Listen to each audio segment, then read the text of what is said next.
आजकल एक इश्यू आता है कि हमारा वेट बिल्कुल स्टक है, ना बढ़ता है ना इससे कम होता है।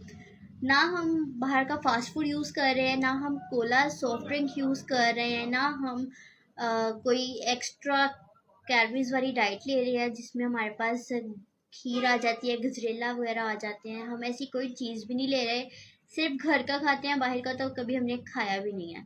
बट फिर भी हमारा वेट बिल्कुल स्टक है, कम भी नहीं हो रहा है और इससे ज़्यादा भी नहीं हो रहा है। समटाइम फ्लक्चुएट करके ज़्यादा हो जाता है बट कम नहीं हो रहा है, एक जगह बिल्कुल स्टक हो गया है।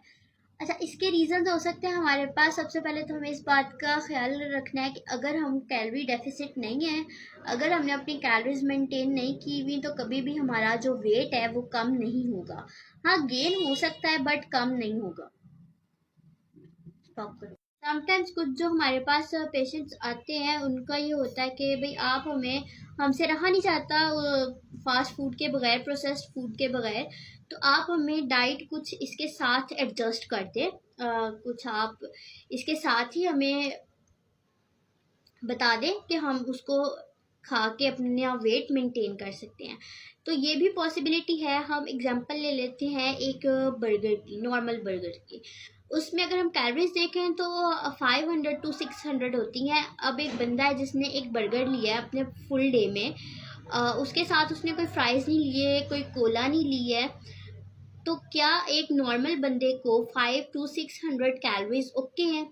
अगर हम एक नॉर्मल और हेल्दी पर्सन की बात करते हैं ना, तो उसको 1200 से 1300 मैक्सिमम कैलोरीज चाहिए होती हैं। 1200 1300 वो अपने अपने बॉडी की रिक्वायरमेंट्स के अकॉर्डिंग है, बॉडी के सिस्टम के अकॉर्डिंग।